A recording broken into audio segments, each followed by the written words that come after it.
Okay, we are talking about commas. I know for some people they can be a little intimidating. A lot of us learned the rule that you put a comma wherever there's a pause, and that's not correct. So that rule can kind of hold you back if you are still holding on to that idea. We're going to go over today 5 commas that if you know them, you can use them to rule out any situation in which there's a comma. Okay, if you know these 5, you're the person who knows commas.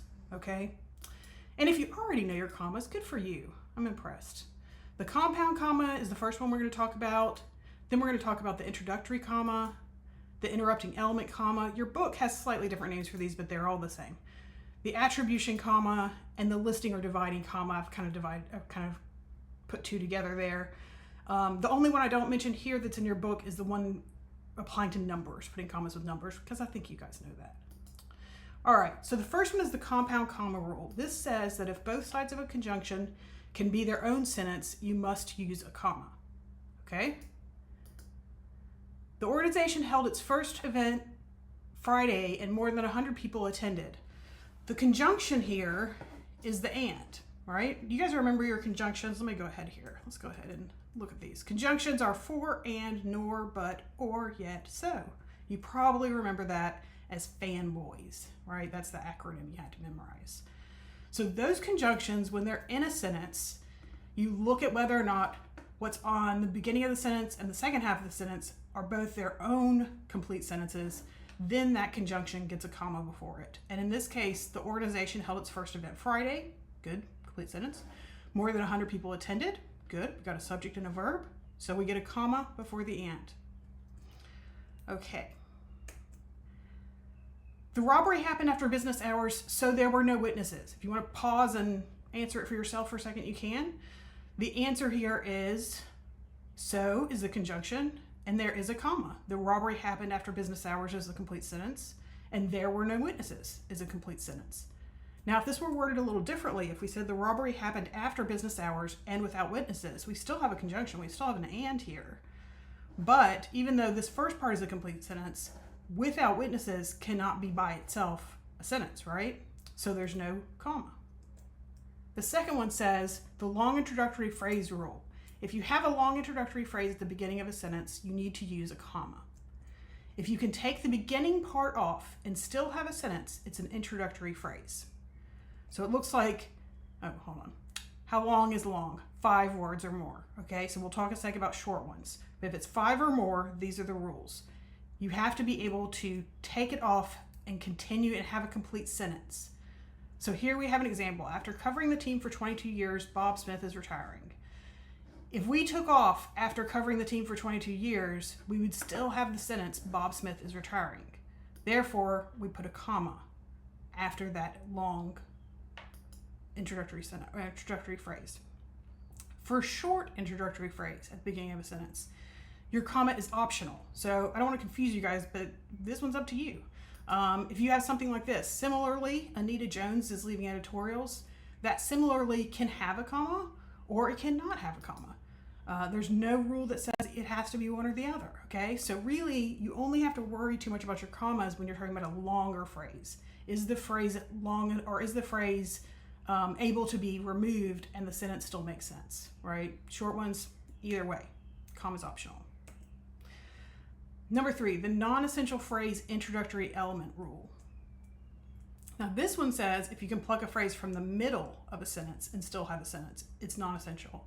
Hopefully you're seeing a trend here in terms of what we're talking about, things being sentences still. So you want to block off non-essential clauses with commas, things that aren't essential to the sentence, you can put commas around. The Boston Branch News, sometimes called the Daily Paper, is hiring for both their positions. When you read that, you can hear the sometimes called the Daily Paper isn't really necessary. If we just say the Boston Branch News is hiring for both their positions, then we've got a complete sentence. So as a result, we have to put commas around that statement that we can take out. That's non-essential. The Downtown Concert Series, which is open to the public, began June 3rd. If you want to pause, see if you know where it goes. The answer is the Downtown Concert Series, which is open to the public, begins June 3rd. Which is open to the public can come out of that sentence, so therefore it gets commas around it. right? We still understand the Downtown Concert Series begins June 3rd is a complete sentence. But if it's reworded, if it's worded as the Downtown Concert Series begins June 3rd and is open to the public, we can no longer take out we can't take out begins June 3rd because the Downtown Concert Series and is open to the public doesn't make sense, right?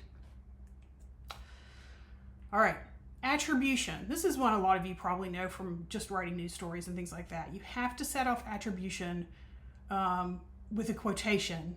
Wait, how do I have that worded? You have to set off attribution of all quotations, thank you, direct and indirect, meaning, if it's in quotation marks or it's paraphrased and not in quotation marks.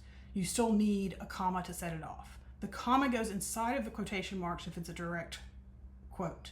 Now, one way to remember this is kind of a weird way, but I'm going to tell you, is that you can think about a quotation mark as being something that holds on to punctuation, because it kind of looks like it's holding something, right? A little bit. And that's how the sentence works. But if you put the punctuation outside of the quotation marks, it just falls off. We need it to go inside so the quotation mark can hold on to it. Okay, so maybe that'll help you remember. Or maybe you just think I'm silly. That's fine.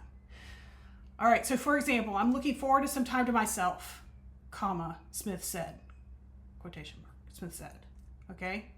I think you guys know that one. There's more evidence to hear in the case, the attorney said. So here, this is a paraphrase, there's no quotation marks, but we've got the attorney said. So right before that attribution, we have a comma. Finally, the listing or dividing comma. For this one, it's kind of two things in one. The listing comma is about dividing the items in a list. So Joan said she would miss keeping up with current events, talking to readers, and the support of coworkers. You can hear by my pauses that there's a list going there, okay? So we want to have a comma between items like current events and talking to readers, but we don't want one before and the support of coworkers because we don't use what's called an Oxford comma. We don't use this comma right here, all right?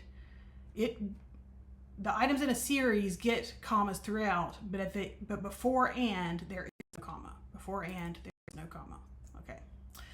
Dividing comma separates a series of adjectives. This may not be familiar for you guys. Usually when we talk about a series of adjectives, and we're talking about adjectives describing a noun, but usually when we're talking about that, there's usually like a word in between, like an and or an or. But if there's not, then you need a comma. So Joan said she's seeking a fulfilling, useful volunteer position in retirement. So fulfilling and useful are adjectives. They deserve a comma between them because there's no and or any other conjunction between these two, right?